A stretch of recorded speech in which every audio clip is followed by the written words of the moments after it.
Good evening. Is it good to talk? Can you hear me properly? Thank you. Yeah. Thank you very much, Asia Society, to let me be here for the first time. And also many special personal thanks to Edward Wilkinson from Bonhams and to the Rossis for their support.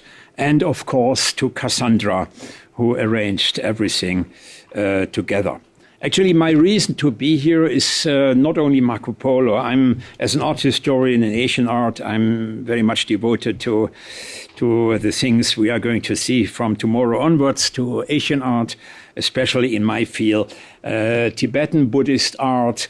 And somebody asked me to have at least one copy of my last books, and it is on display. It's not, let's say, the reason to sell it here. It's only they wanted me here at least to bring one copy from Switzerland of this book, which is my main subject.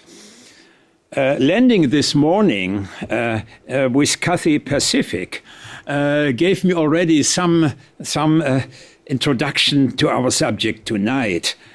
Cathay, as you may know much better than I, comes from Kitai or Kitao, ruled northern China by a non-Han Chinese tribe, and the name Kataya as a corruption from Kitai, Khitan as a pre-Song dynasty cultural approach.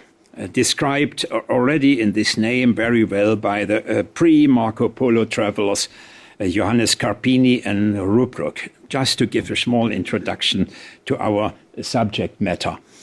How I became a Marco Polist. Actually, it's not a specific research subject. I gave lectures already in 1995 at Zurich University, a set of different lectures on the travels of Sven Hedin and later on Marco Polo.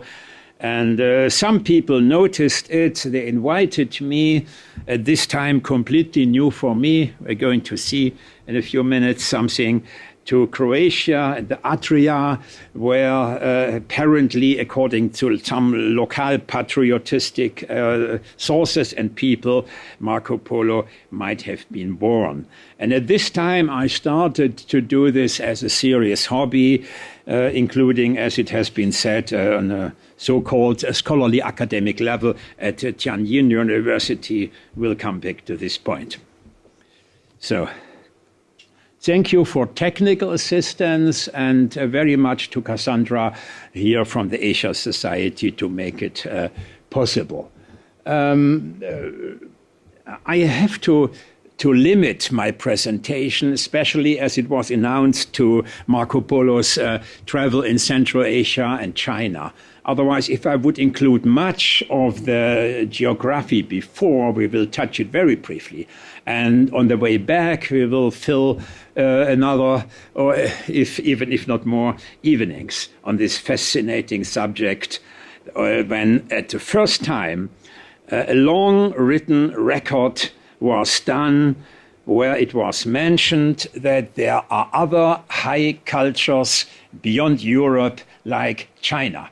So always imagine that the Marco Polo connection has been historically a very basic, major approach for our knowledge on the Far East. And being familiar with these books, publications, this is the first printed book on the travels of Marco Polo, published in Germany in 1472. And on the right-hand side, an 18th century, of course, fantasy portrait, because nobody knows, we have no authentic, contemporary portraits of this great traveler. And I will not touch completely only the places where he has been, but also come back to some very fascinating issues, like, for example, has he ever been in China or not? We are going to these things very briefly. I tried to present you some more or less unknown documents, like the Testament of Marco Polo in the Venice Library of 1324 when he died.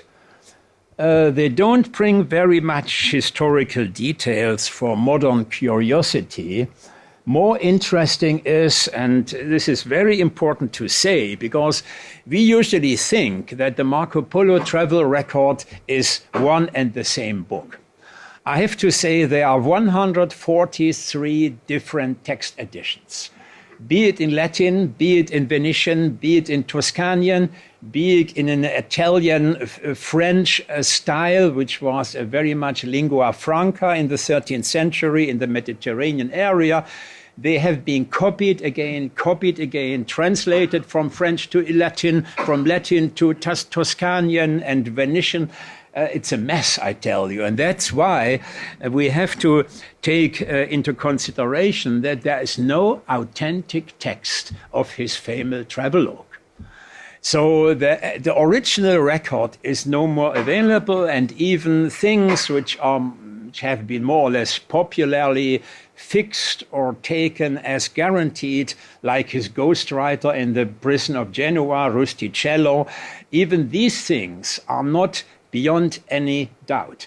So imagine if somebody comes back after a journey between 1271 and 1296, after 25 years at this time, without tape recorder, without email, without social media, to write down his diaries, how difficult it might be to write, if he had notes or not, this is unknown, after 25 years, a precise travel log on places where he has been, in many cases, the first European to go there. So these kind of things are very important, that we cannot just say there is one Marco Polo. If you go to the Hong Kong bookstore and ask for the Marco Polo text, I'm wondering what kind of text edition they will sell you. So they tried to copy, and a very good one is Professor Benedetto, an Italian text of 1928, and later on, 10 years later, published, republished. He took different things from different editions together. That means that we cannot trust one single edition, be it in French or in Latin or in German or in different Italian dialects. This makes things very difficult and complicated. Here, there's a very early manuscript written in Latin, very few around. This is one of the first printed books published in the late 1480s. There are editions, printed editions in German, in Portuguese, in Spanish, and in Italian. These are rare items today, and they are still not the real sources for our popular knowledge about the Marco Polo edition. A very fascinating one is the original unique copy of the Marco Polo text, which Christopher Colombo took in the 1490s on his famous trip to United States to find America. And he added some handwritten notes to one of these earliest printed Marco Polo editions. He took it on his boat. Can you imagine? One of the famous explorers took the Marco Polo travel book on his way to America. So I'm happy about this photo. This is a library in Sevilla who is guarding this unique treasure of cultural history, the Columbus copy with Columbus' original hand-noted annotations. Now a big leap forward, which has also something to do with my Marco Polo affairs. Chinese publications, and some Chinese historians came to know that I have started some research. They invited me in Beijing, and so far we came into contact with scholarly affairs, and this was the invitation. So you see already some time ago, 1999. And I'm not busy every day with this. So I made this presentation for the Hong Kong Asia Society tonight, very new. So I reduced it to 72 images and hope to be disciplined enough that we don't need, that we may not need too much time. So this was a famous university for some reason, because the Nankai University, there was a very famous Marco Polist who discovered in 1941 the only Chinese text source that indirectly proving that the Polos have been in China. Because I started my studies at a time in the mid-90s when quite a popular book with a lot of resonance and feedback was published in London, Did Marco Polo Go to China? And this lady, she's a sinologist trained in Chinese studies at the British Library, and she was the one to create, of course, big turbulences, big confusion. The Chinese did not like it at all. They want to have their Marco Polo as it has been. And it was a very fascinating conference at Tianjin University. And next morning, they invited me to some television talk. And I asked, there's a famous Chinese professor who found many, many years ago the evidence, the Chinese text evidence that there is a proof that Marco Polo has been in China. And they said, oh, he's sitting next to you. We invited him. There was a very touching and interesting discussion. He's no more alive, but he, Professor Yang Ji-ju, he dedicated his last book on Marco Polo to me, and he was, of course, a very competent, much better trained specialist in Marco Polo studies and in Yuan Chinese history. So this is part of my beginning. Let us have a look. We'll have a few more maps. We are concentrating tonight, as I said, more on the Central Asian Chinese way. Starting in Venezia shortly, and Constantinople, and then go in Palestine, and then Iran. And from Iran, that's interesting, they have been considering to go by sailing ships from here, but the monsoon and other reasons, the boats that had been available in this area have not been strong enough. And that's why apparently they changed the way from Hormuz, this is the Emirates nowadays, and then they took the overland way from here to Central Asia.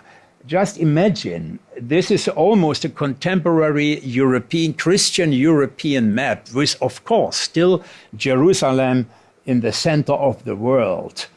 What kind of risk and adventure it must have been if these big sailing boats with about 250 men each boat went to Asia without detailed maps.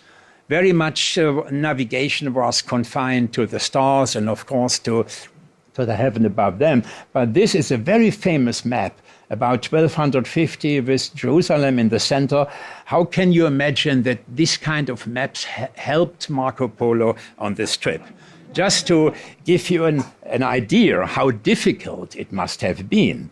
And another very famous map is, according to Greek sources, which we have via Constantinopolis, published in around 1480-90, printed in Germany, Ptolemaios, a copy of the antique Ptolemaios geography in Alexandria.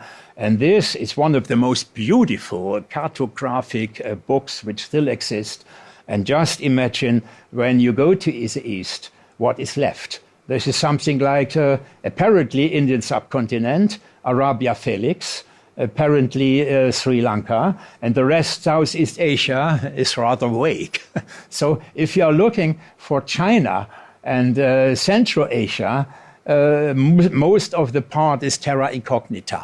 Just to illustrate you that 200 years after Marco Polo, still how difficult it has been for navigation and to find the ways. This was just a detail here, where you see slightly better Mare Indicum here, And here you already have difficulties. This might be Thailand, Malaysia, present day, and here already the very, very unknown area which hardly you can identify, East Asia, China. 200 years after Marco Polo, what kind of difficulties the cartographic problems are posing us. Then another term before we start in a way following his travels are fact and fiction.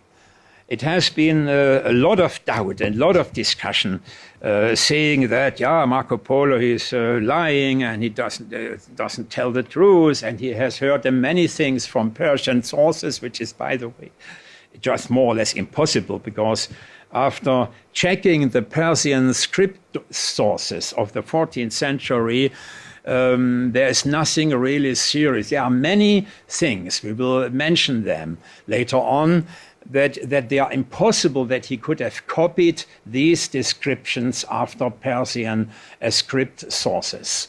On the other side here, his text records offering of human bodies with the Tibetans, and where he has never been. The problem is his style to tell us the story of his trip is certainly a problem.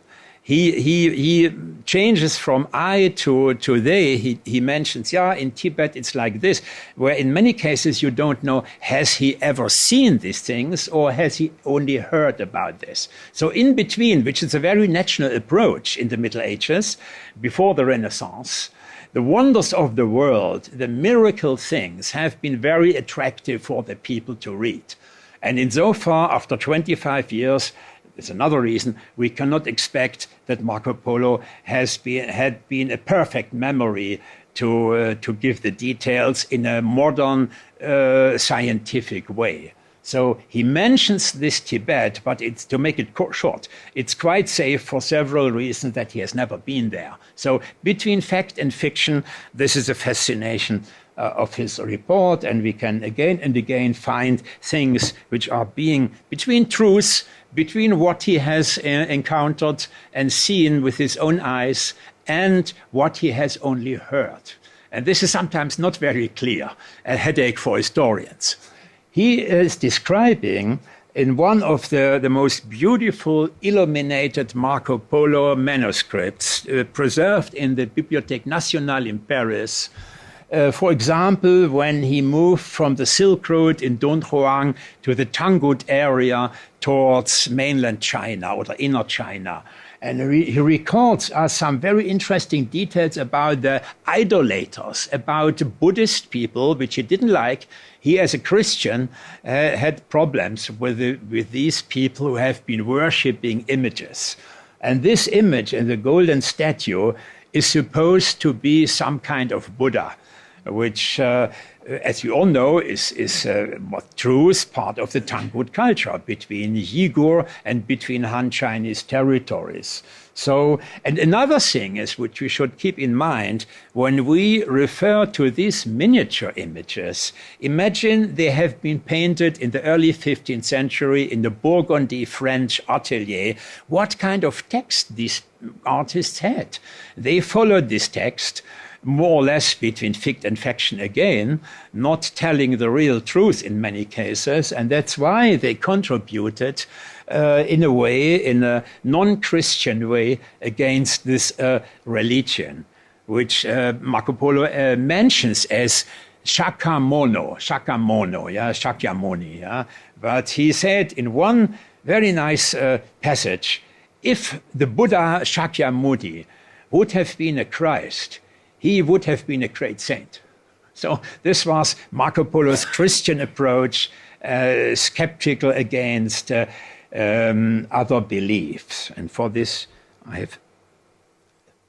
and this is a very interesting thing. We are coming now again to the arguments, has he been in China or not? I can tell you, without running too much into the details, even if scholarly reports have been published and have been doubted about his voyage, I can give you more or less a guarantee that he has been in China. There are many, many arguments. Look, I discovered this interesting print dated 1597 in a library, which is showing a very famous Buddha type, the so-called Udayana Buddha. And this is in my view, one of the many proofs that this has a Chinese text, and the Chinese text mentions, unknown to the other Marco Polo researchers, that Marco Polo has been arranging to contribute an offering, probably of this image, of this engraved image, on a higher level. So it mentions Marco Polo, which is a rare item to find the name of Marco Polo in Chinese sources. And another big problem, once we are dealing with these language problems, imagine about the language. The lingua franca at this time was Persian, very much Turkish or Persian, at least Mongolian, not Han Chinese. And this makes things very difficult that you look in the Chinese source texts. When people are skeptical, people say, no, Marco Polo is not mentioned there. And then the name problem. I could give you a lot of details that you cannot expect the Italian name Marco Polo exactly in Chinese text sources. But this is a wonderful, detailed, descriptive proof that this Buddha was related, associated with Marco Polo in the late 16th century, which is a rare example of our knowledge that he has been. Now let us give in a few glimpses his journey. Without much time, we're Canale Grande in Venezia. And apparently, this is what you can saw, the Corte Emilione, the so-called Marco Polo house, which has been reconstructed, so it's no more original, but it's, according to tradition, it is a Marco Polo house where you still can go today. And there are many, many small things. Milione has been taken as a name for that he was lying very much, the grand liar. But actually, when you go very deep into the matter, you will learn that Il Milione was a by-name or a nickname of one of his family tribe. So again, dealing between pro and contra that he has ever been in the Far East. This is just one example which I photographed in Venice of the time of Marco Polo. There's nothing much left. And this Fondaco de Turkey is one of the datable and original statue of the time when he has been in Venezia. And we are now dealing altogether parallel with two different travels. When the Polos have been said farewell here, you see the Rialto, the bridge near the Palazzo Ducale. This is a miniature of early 15th century where the Polos left Venezia on their big ships to the Far East. Means, first of all, from Venezia, very probably to Agro in nowadays Israel, and from there to overland. We will discuss again the most probable route to China and to back. But this is a lovely proof, even to identify buildings in Venice, that a miniature painter of around 1400 was able to illustrate this when the Polos have been leaving. I told you that we make a shortcut in this area. So apparently his uncle and father, they had been trading people and had some storage and some dependances in the Black Sea. And it is more or less clear, without any doubt, that from 1261 to 1269, almost 8 years before the famous trip with Marco, they started to go to Karakorum, to Mongolia. And that's it. So again, we have a lot of difficult names. They are, be it Turkish, be it Persian, be it Sinized, also Sinized Chinese version. That's what makes things even much more difficult, the different linguistics. And we have to see that Marco was approaching or was part of the Mongol Empire at the very end. So they have been not talking Chinese. So it was a completely Mongolian empire where Mongol have been the first class foreigners, excellent workers in Karakorum, second class, third class North Chinese, fourth class South Chinese. So they had a certain social ranking system. After this map, we just follow without much remarks, without many remarks, the Adriatic Sea passing by Dubrovnik, which has still kept his image as it might have been at the time of Marco Polo. And now I'm coming to something very, very unknown, where my Marco Polo interest started in a way. In Croatia, there's an island between Venezia and Dubrovnik, which is called Korčula. And there's a local tradition that here might have been born the famous Marco. But everything is not really proved in the best way. And this is a lovely small Dubrovnik, as it still is today. And interesting is that in this small island, there are quite a number of people with the name De Polo. De Polo coming from De Paulis. And to give you an idea, this is a so-called Marco Polo house in a typical Venetian style. Venice was at this time ruling all these islands except Dubrovnik. And they had been the greatest commercial trade in the Mediterranean Sea, so you cannot just overestimate the economic and political position of Venice at this time. So this is still a ruin since many, many years, but proofs are missing. And as I told you, a little bit naughty, that this is a local patriotism, that the origin of Marco Polo is in nowadays Croatia. There is some truth insofar as we know from a British 14th century text document in London, at the British Museum, that the family of Marco Polo has finally coming from Dalmatia. So insofar there is some truth. And when at the time, in the 1980s, there have been 19 people in Korčula Island at this place with the name of De Polo. And everybody in Croatia knows that whose name is De Polo, he must be coming from the island of Korčula. So this is some interesting evidence. And I was able to photograph some documents which are now from the late 16th century, De Polo, De Paulis. And in between, we have some earlier now, from the early 15th century already, beyond the church registers. And one of the De Polo to the left. There's only one of these 19 people with the name of De Polo. And insofar, there is some evidence that originally in the 11th century, the family or the Polo family moved from Dalmatia to Venezia.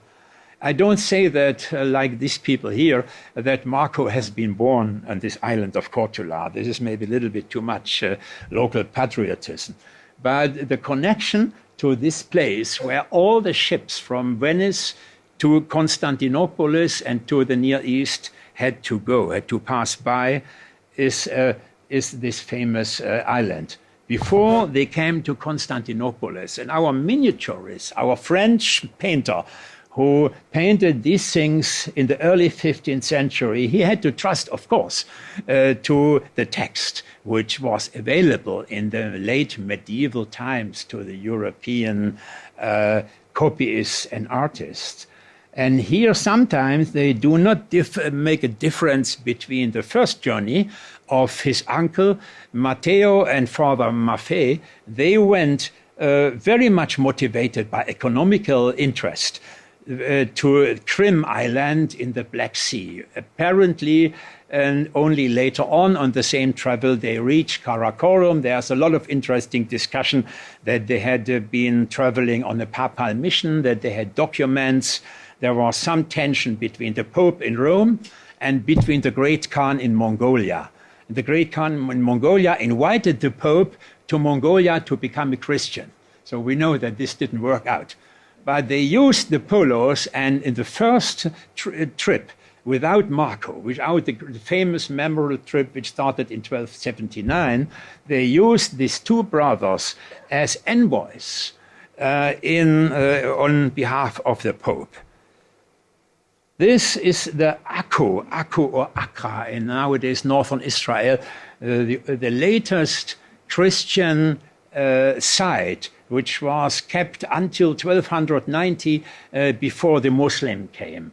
This was the last position the Crusaders could hold, and this was also by means of traveling from the Mediterranean Sea to the Far East or crossing overland before they came to the Emirate Gulfs, that this place is mentioned in Marco Polo's books as the main harbor on the way from Constantinople to Iran and further to the east.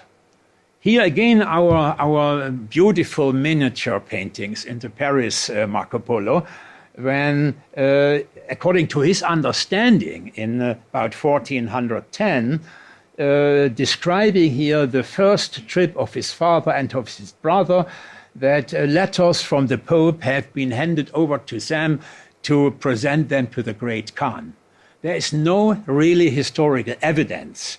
It is, but via some corners, it's very likely that they have been doing this, and we are more or less sure that they came until Karakorum, when Karakorum was still the capital of the Mongols, which was no more the case when Marco arrived in what we call China in about 1275. Here again the map, just very brief, briefly here, Constantinople here, and then usually they started to travel here and left the boat, the big ships, and then overland, very much crossing Iran. And and this was probably a reason that they made the big overland journey, that the Arab ships have been too small and not safe enough for the journey on the Indian and Pacific Ocean. So they went back, crossing Iran, which we are leaving here due to time problems, then coming to the Pamir, and here in Yarkand, in the Uyghur territory of Chinese Xinjiang, ending here, Echina, Tendik, Kansu. Always big problems with the names. I told you already. To identify the modern names in Chinese with the names given by Marco Polo, be it in Persian or be it in Turkish or be it in Uyghur language. So, a little bit too fast, sorry. So, we are approaching now just one example, what could have been the rare original situation when Marco crossed Iran, the city of Bam, which was constructed in the 12th century. So one of the rare situations to illustrate, which is not easy, to be a little bit disciplined and not to show too many fanciful images which have nothing to do with the historical period. But this is in the historical period a rare item. And then they went on the overland tour to Pamir, approaching the Silk Road area. And especially Afghanistan, which you will not touch, which, can you imagine Afghanistan, always an area full of cross-travelings. Many of these ruins here, this is a place in Afghanistan. At this time, when Marco came, the Islam had already settled here, and this is a situation in the 12th, 13th century. So to illustrate a little bit the places with already destroyed very much when Marco was about to cross the Afghan desert, entering north near Kashgar, where he gives a short living description, and then coming to Yarkand. In a way, this modern photo may recall the situation of the Marco Polo caravan crossing along the southern Silk Road, not the north via Urumqi. This we know, reconstructing from his text editions, that went from Kashgar, Hotan, and then crossing to north the Taklamakan, ending up in nowadays Dunhuang. So this is more or less a reliable itinerary, and it gives an interesting short report on the Lop Nor, on this famous desert, which is still a restricted area nowadays in Chinese Xinjiang province. And this was necessary to go along in this desert area to end up in the northern Silk Road area. Just to give a little bit atmosphere, as it might have been at his time. And when I was here in Khotan, he gives some interesting details about carpet fabrication, and about jade. I think there will be shortly a jade which are still found in the rivers. And this is the only tomb of the Islamic 12th century period after the decline of Buddhism in this very important place, Yarkand and Khotan. Otherwise, there's nothing historical left behind.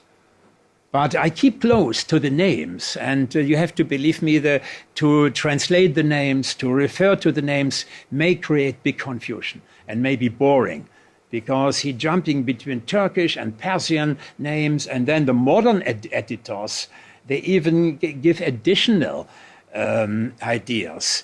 Our popular Marco Polo books are more or less based on the famous Ramusio edition of the mid-16th century. And Ramusio, an Italian editor, was already somebody who added parts from different manuscripts. So again, what is the original Marco Polo manuscripts? We have, as I said, 143 different text versions, printed or handwritten, and several authors tried to copy certain parts since they have been missing in the Latin edition. So this confusing situation we have to deal with. And this is, he gives interesting short description of a Buddhist temple. And apparently he means the Ravak Stupa north of Khotan, which is, of course, as you see, a modern photograph here, and talking about the Tangut Empire between Uyghur Muslims at this time and the Han Chinese in the east. But this is a situation which is still possible to see nowadays. And the names and the itinerary are very probably help us to identify these names.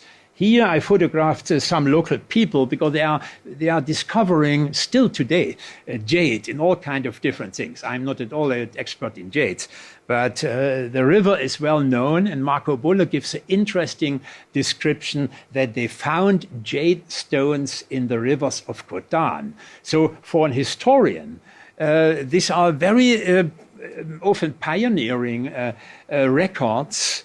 And again, I have to say, they help us to face criticism. We will have some more details. How reliably, since after 700 years, after many different text editions, after 25 years when he came back, what did he memory? And now how far he had personal notes for this famous text. He gives also a description what we can nowadays identify with Sangye. This means on the border of Gansu, when you go from Gansu west to the Silk Road. And there's a very famous, still existing dying Buddha, and Marco Polo says, interestingly, 10 feet long or something like this. So this can't be a fantasy, because there have been people said, he copied there, he copied here, and we have to look for these details, which are apparently real, authentic descriptions that we can say he must have seen the place. We are moving always in between this fascinating facts and fiction. Now, a big leap forward to Mongolia, Karakorum, as it is nowadays.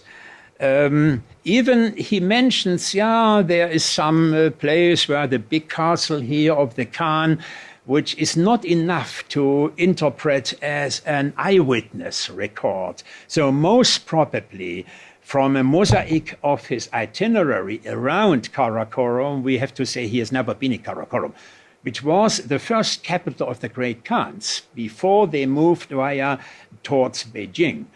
And insofar, this is, of course, a modern 17th century enclosure wall of Karakorum, but people want this as a famous name. They are doing excavations in Karakorum, and we have early interesting pre-Marco Polo reports of the mid-13th century. But insofar, we have to say another Karakorum as it is nowadays, that he apparently has never been there. And he says, yeah, to the north, there is the capital of the Mongols, but it doesn't say enough that he has been there. Very short descriptions. And again here, our beautiful Paris Marco Polo book, when obviously for the first trip, when his uncle and his father have been presenting the Christian cross and something like the Bible, said to be on behalf of the Pope, of which they had met an envoy in the 1260s. So this is complicated historical research. And sometimes we have to admit that we cannot go further, that we cannot get further proofs. But the artist who made this beautiful book, he read this text, that the Khan, the great Khan of the Mongols, is meeting the envoys of the Italian Polo family, probably, as I said, from the first trip, which seems to be authentic. Again, with the maps here, you see the Imperio. This is a very idealistic illustration of the palace of the great Khan. And we know that the great Mongol Khan, before he established what we have to call Beijing now, or the Dadu, the Yuan dynasty, he is split off his time between a summer residence in Karakorum and then moved to Shanadu, Shangdu in Chinese. And at the same time, this Shangdu was next to Dadu, the summer residence and the other, the winter residence of this nomad-minded tribal Mongols. And what has been arriving in Europe in the French miniaturist painter is this very idealistic, very unrealistic idea about what has been the palace of the Khan looking like. What is interesting is I have been crossing many years ago the Marco Polo Bridge in Beijing, Luguoqiao. It's about 15 kilometers west of Beijing city, and I'm not the first one to say, but there are, when you read the book, and this book is illustrated again, very interesting, that this Marco Polo Bridge has been reaching the French artist workshop, and they copied it, what is still nowadays 18th century reconstruction. But here we are quite safe. One more proof that this is impossible, that Marco could have got these details from other sources. He describes what is now called the Marco Polo Bridge, right? And what has been represented more than 500 years ago. And so far, these are very fascinating details. Now, a very short look at the map. And you see, when you are familiar with present-day Beijing, you see here the Forbidden City area, which follows very precisely the Yuan dynasty imperial palace. And even the lake topography is the same. And the checkerboard street, which is described by Marco Polo in a fascinating way, in this Dadu alias Beijing. And this is the other one or the only monumental leftover of the Yuan dynasty of the time of Marco Polo, the Baitase, this pagoda in Beijing, not far to the west of the Forbidden City, built between 1271 and 78. So it is just the time when Marco Polo arrived in Dadu and became one of the cooperators, certainly exaggerated by himself. It's a footnote. We certainly have to say that in his book, he is overestimating his political importance at the court of the great Khan. And but this is one of the very, very few monuments in nowadays Beijing of the time of Kublai Khan and Marco Polo. Kublai Khan, in a famous portrait now kept in the Taiwan Museum here, as the man who had around this very effective people from foreign countries, like Marco was apparently a very important administrative person at the great court of the Khan. And I told you about they have been second-class people after the Mongols and before the Han Chinese still. So there was a very cosmopolitan and even tolerant cultural milieu at the court of the great Khan. There are interesting quotations that he gave justice to the Christians, to his Jesus Christ, that he gave justice to the Saracens, to the Muslims with Muhammad, to the Jews with Moses, and even to the pagans, to the idolaters, the Buddhists with their Sagamuni Barkan. So in this kind of milieu, we have to understand that people in the business, in the trading business, have been very important for the Kublai Khan here. And always we have to keep in mind that you may ask, what was Marco Polo's reason to go? What was his mission? Was he a merchant? Was he a missionary? Was he an early tourist?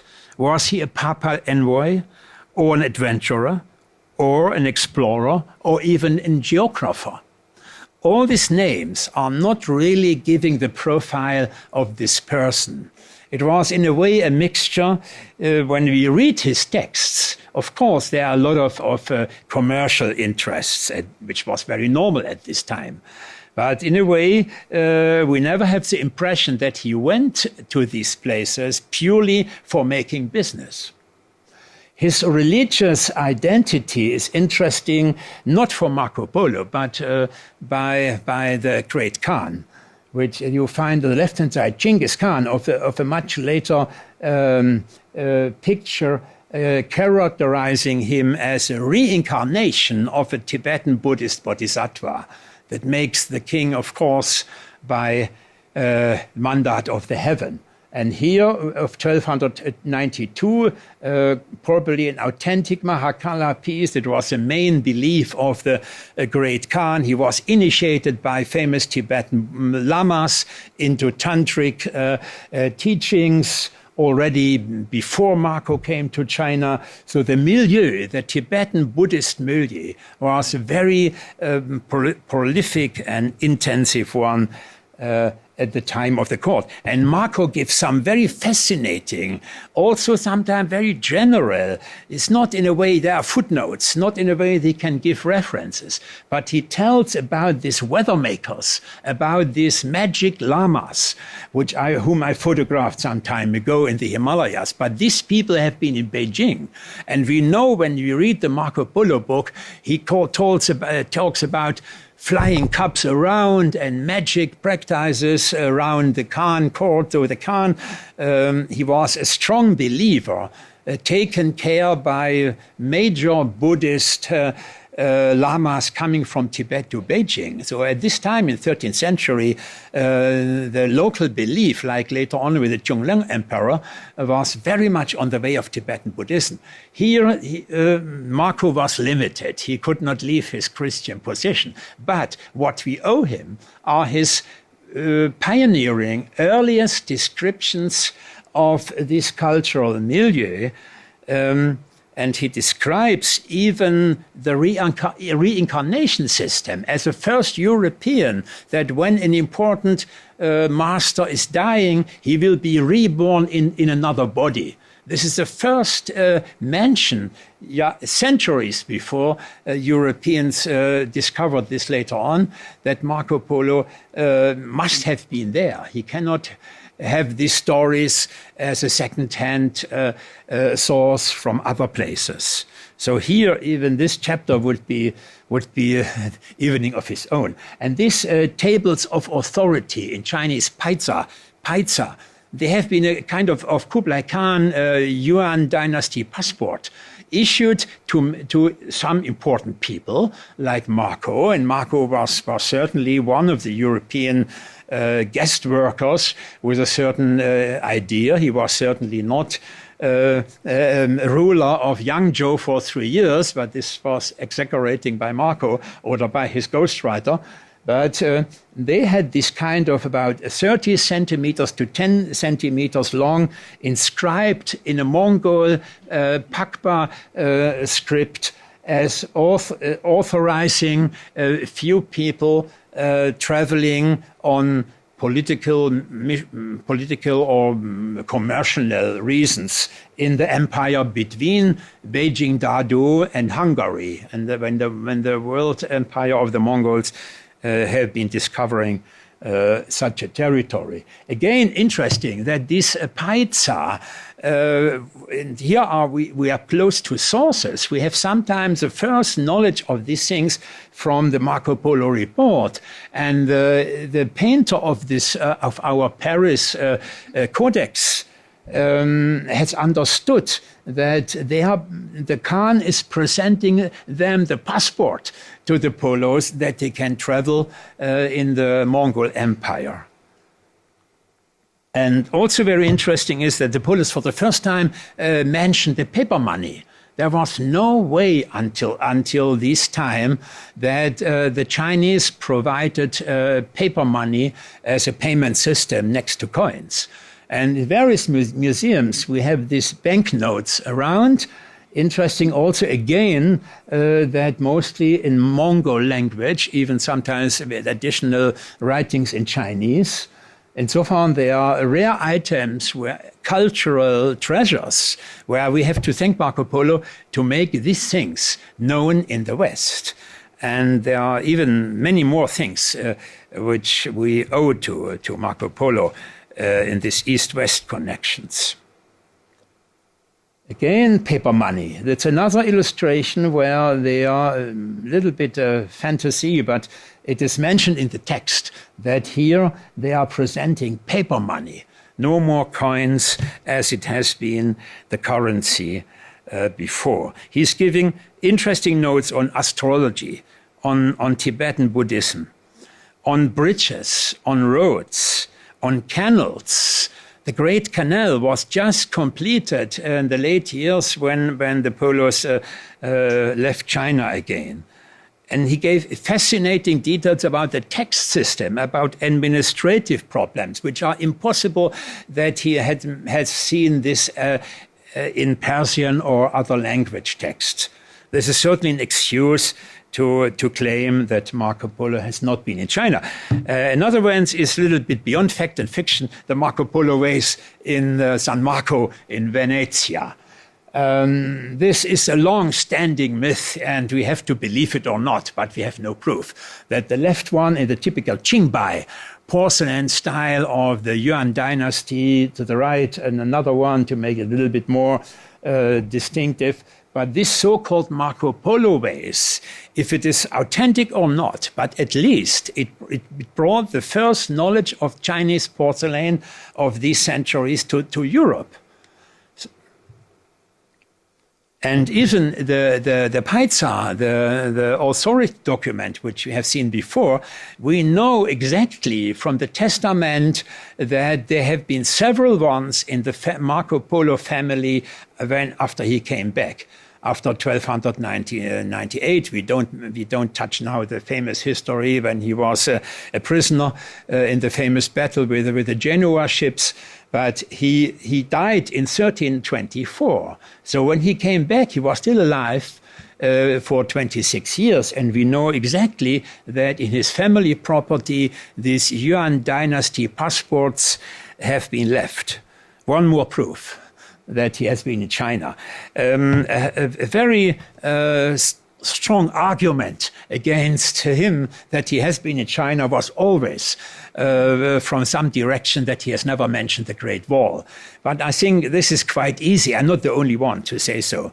But I have to appreciate very much the Australian scholar Igor de Rachewitz, who 20 years ago published a long article in opposition to Francis Wood, Did Marco Polo Go to China? Interrogation mark. Now, it is common knowledge that when you go to the Great Wall, this wall is a structure of the early Ming dynasty of the 15th century. And there was no Great Wall of this evidence before. It hadn't this kind of military or strategic importance.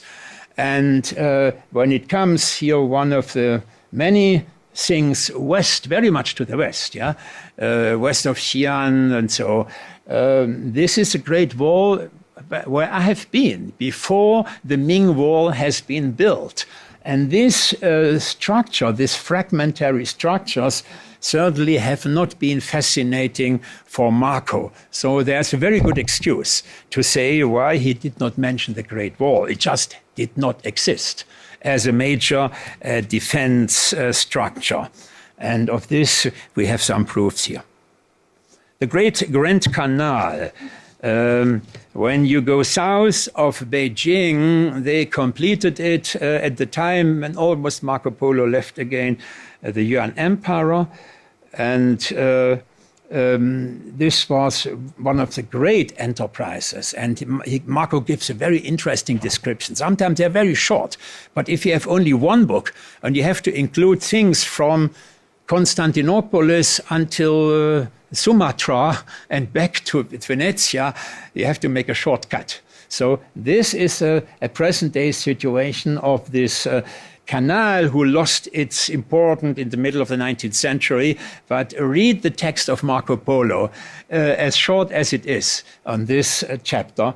But it's very authentic in a way, as it has been 600 or 700 years before.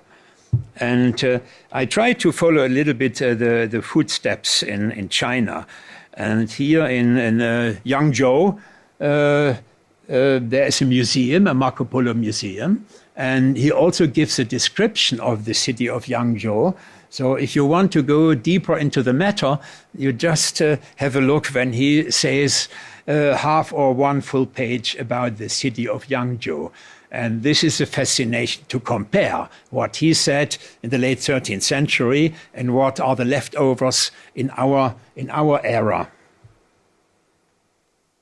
Suzhou, he's also mentioning Suzhou. He is not excited about the famous garden structure, which have not been an issue in the Yuan dynasty. The famous Suzhou gardens, they came into being not before the Middle Ming. And all these beautiful things, must for all so many tourists today, they are much later. They are late Ming, Qing dynasty compounds. But Marco is mentioning the city of Suzhou since for silk and salt production. And insofar, we are happy that we not in all cases are uncertain what it is. Because, again, I have to say, his names are sometimes very funny. And via some corners, we have to say, aha, he means Suzhou. Nowadays, Suzhou. It takes some time. Huh? And another idea which may bring us back some atmospheric milieu of the city of Suzhou as Marco Polo has met the city. He gives a very good description of the many canal systems. And especially when we are coming to Hangzhou, I forgot, honestly, to give you an idea how fascinating his description is for Beijing. And this is one of the major proofs that he must have seen this city in the late 13th century with his own eyes. He gives a very detailed description of the checkerboard system of the streets. And in so much details, including how many bastions, how many towers, how long the walls around have been, that it cannot come from a fantasy or from a second foreign report. And this is very readable. Yeah, when you read the Marco Polo book, just read the chapter on Beijing, alias Dadu, and on Hangzhou. And on Hangzhou, he is very excited about this celestial city, his famous place, where we also find some great details when he says about 12,000 bridges, so don't believe it so much. On another edition, he talks about 6,000 bridges. But this is small Venice, this Hangzhou. And the beautiness still appreciated today is described as a capital of the South Yuan dynasty by Marco Polo, as a counterpiece to Beijing, proving that nobody else could have get this idea, these words, and these eye views from a written source text. The Grand Canal, which I mentioned briefly, was completed near Beijing in the late 13th century, and this is the main line which was so important for inner Chinese traffic. And we are ending now with the city of Hangzhou, where I told you when he says, gives all these wonderful details of Kinsai, as it is told in Marco Polo's book, in our language, the city of heaven. And then seeing what we have now come to this city, we will tell you of the great splendor, and it is truly worthwhile, for verily it is this noblest and richest city in the world. So, of course, no doubt, Hangzhou, thanks to his political and cultural situation, must have been extremely important at this time. So now we have to make a shortcut. This is Hangzhou in the European Marco Polo illumination. Yeah, so what arrived in Europe, yeah, taken from one of the Marco Polo texts, is full of fantasy, full of idealism. Hangzhou, Failafeng, it was very important as a Buddhist center, briefly touched, but here Marco didn't have so much interest. He was a real Catholic Christian and only had some words, they are the idolaters. But even much discussion is still on if he has made a long exploration to Yunnan province and Burma. This is between fict and faction, so we are not really sure. And I'm going to show you these dragons here of the miniature book that, like in European culture in the late Gothics, they have been wonders of the world, things which have been fascinating the people between reality and between topographic or zoographic truths. Just as an example. And we are going to end our presentation with probably something unknown when they found in late 19th century in a temple near Guangzhou in Cantonese area, a group of 500 Loan, the disciples of the Buddha, so very, very well known. And here, one of these statues has been regarded as a so-called pseudo-Marco Polo. And we are going to show the statue, which you can now see in the museum in Venezia. And it came from Guangzhou to Venice as a gift of the city of Guangzhou. And it was in a lithographic drawing. You cannot recognize which one it was, but it's you will see him in the next picture as a European-style Portuguese dressed European saint, which was taken by the Chinese as their Marco Polo. And insofar, I wanted to end my presentation with these two lovely pseudo-portraits of Marco Polo between China and the West, and between so many cultural encounters between China and the West. So I thought this could be a good end, and that his Mirabilia Mundi, that his Wonders of the World, which is one of the titles or subtitles of his book, brings us interesting discoveries and legendary tales. And if I can end with the words of his ghostwriter, so-called ghostwriter, then you must know, since the creation of our primordial father Adam, there were no Christian people, no pagans, no Tatars, and not Indians. Not only one single person who knew so much about our world and has explored in such a great dimension like our Messer Marco Polo. And Marco Polo himself, one is attributing him, but you know, this is maybe beyond reality. Some quotation when he was about to die, he is supposed to have said, "I have not given the half of that what I have seen, since nobody would have believed me if I would tell you the whole story of my excursion." So in the late Middle Ages, there was a great belief in wonders. No wonder then that many of the text editions of this Marco Polo books have been full of these wonders between fact and fiction. And insofar, this famous book is still a disputable cultural treasure, which many things, which I have briefly touched, where we have been informed at the first time what we have known from the East and what kind of things have been practiced. Thank you very much, and I hope I gave you some idea of this fascinating story with a lot of, I think, unknown things.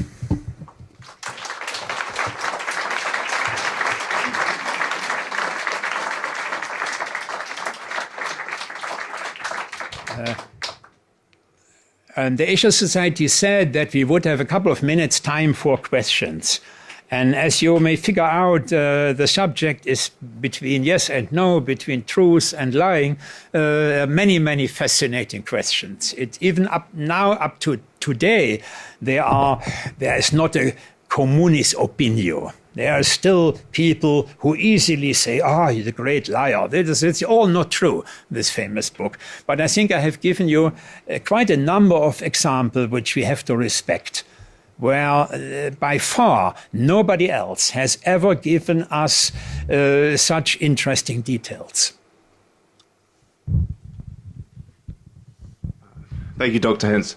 Can I ask you just to reiterate and tell us more about this sculpture? About is it bronze or is it wood? It's a wooden sculpture, which certainly has been overpainted again before they shipped to Venezia. It doesn't have a position, let's say, in art history. It is a strange, what I call the pseudo Marco Polo, with his Portuguese hat, but it has been taken as a Marco Polo. And so far we have to accept these cultural things, even there have been sayings that we cannot give an archaeological record.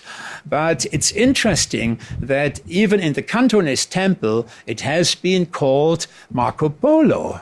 For what reason? Why? They did it already in the late 19th century, before they gave it to the museum in Venezia. But to date it as an art historian, impossible. Just late 19th century, more we don't know. Incorporated into the 500 Lohans. That's also interesting. On a high level, let's say, the disciples of the Buddha have been high-ranking people. So to appreciate Marco as one of them is something. Well, thank you for this fascinating lecture. My question is that what impact, if any, did Marco Polo create in Western societies during his time? As a result of his travels? Hardly anything. That's interesting that, let's say, there were no social media.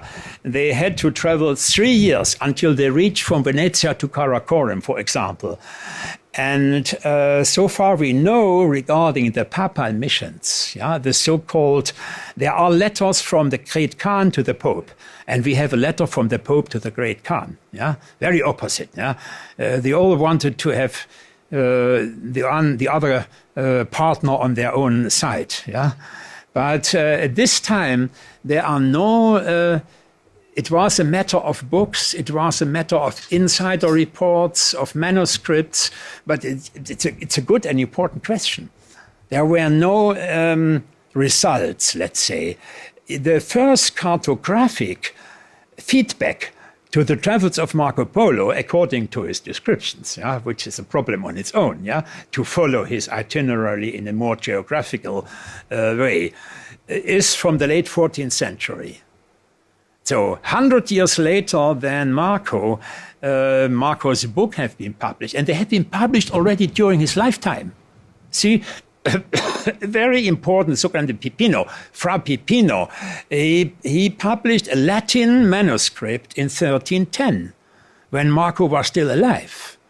And then the confusion started. The Venetians copied from Latin, they translated, retranslated into Tuscanian, oh my God, So this is for somebody to study the history of the manuscripts, It's quite a mess, very difficult. But again, I have to say, it didn't have a great effect. So let's say communication was a problem. It took a long time to go and to come back. And then even later on, in Italy, many people did not believe him. This is another thing. That is a part of the popular story. Even in the West, I know people who said, oh, everything is fantasy. And I tried a little bit my best to convince you that not all, or by at least not the majority, is fantasy. By all difficulties which we have with the language, with the names, with the centuries, with the memory, etc. So I think there is enough proof that this most important overland trip of the last centuries has been a fact. Do we know if there were any Huns visiting Europe in that time? The reverse of Chinese going up to Europe and exploring Europe? No, I would not know. It's interesting that apparently Marco moved in a very closed Mongolian society. Then people ask, why he did not mention the Chinese language and scripture? Why he did not mention the tea? These are the popular negative questions. Marco was a very close member of the Mongol Yuan dynasty upper class. And these foreign guest workers, there are several one in other business, technical fields and so. And the Mongol, they appreciated very much, different than the Chinese. When the Chinese came, the Ming dynasty, it was a very close society. But the Mongols have been very open-minded, we have to say. And insofar, Chinese have not been appreciated at this time. In northern China, with the Khitan and the Mongols, up to 1368, they have been ruling the country. It's difficult for us because we always say the Chinese Yuan emperor. We have to say basically the Mongol Chinese emperor over China. So his effect was very low, and he was no need for him to write and to talk in Chinese. This was a ranking system also, that he moved into a society where Persian and Turkish and Mongol have been the language. So there was no need for him. He was not a member of the Han Chinese intellectuals, of the Han Chinese literati, of the great Confucian scholars. They have been suppressed. They have not been at the top of the cultural and political government level. The records that trace their origins to Rustichello's manuscript, do they ever contain clues as to whether or not in all his 25 years of travel, Marco Polo had or had not kept any diaries or logbooks? Yes. A very important question again. So it's very stimulating. I'm glad that you asked this. It's a pure speculation if he ever made notes. We don't know, we are not even sure that Rustichello, according to the famous story, when there was a battle near Korčula in Croatia at the sea, even this is a little bit not 100% in 1296 or 1298, when the Genoese have been the winner. He came into prison, Marco. And then the story goes, by the ghostwriter Rustichello. But we have no reliable evidence. We know some interesting literary piece of Rustichello, which has nothing to do with the Marco Polo story. And since in the Marco Polo book there are certain similar introductionary words or system, people have been believed, this is more or less the popular story. But even this is not recorded. It's still, we have to say, if we are historians, if we are very careful, supposingly it was done by Rustichello. So be careful, yeah? So I don't want that you go home and think, now all problems are solved. No? Sometimes they are in the popular reception regarding Marco Polo too easygoing.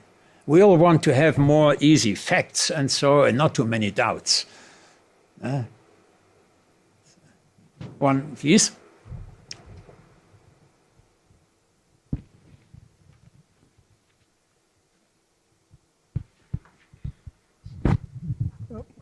Professor, thank you very much for your very educational exposure of Marco Polo life. I will shy away from the cultural side, and I have a more pragmatic question.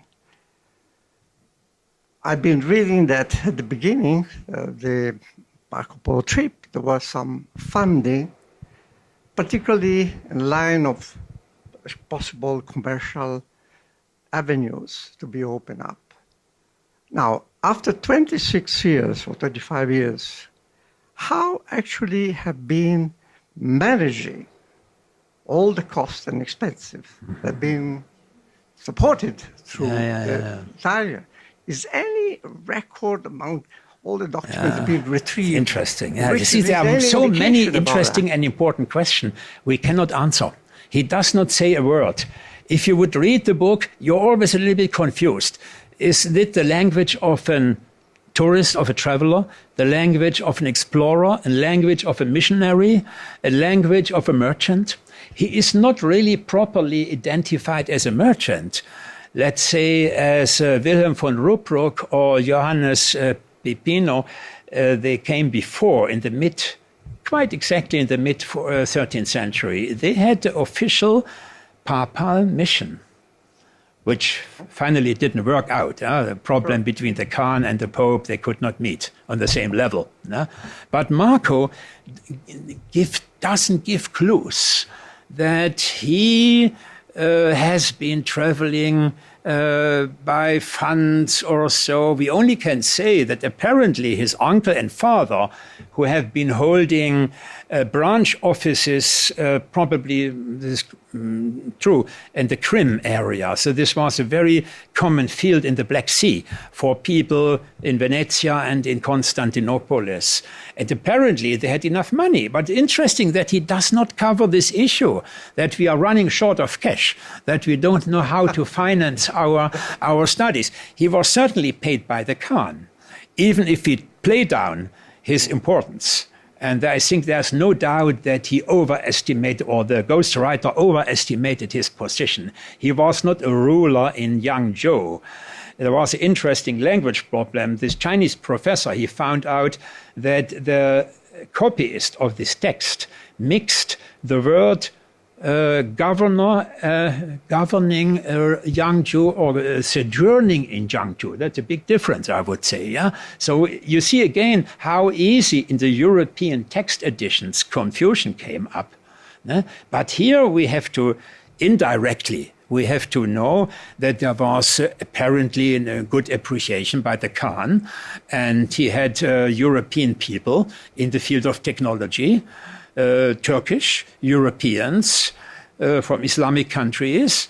And so in this cosmopolitan area, they must have got their salary for their work, no doubt. But Marco does not give any details. So it is what the Italians say, Trattare della Mercantura. That means a merchant, a book of trade. Yeah, which is a reasonable category, how to make business with China at this time. So I'm sure that this was something in the 13th to 15th century, when it was a new world, of course, yeah?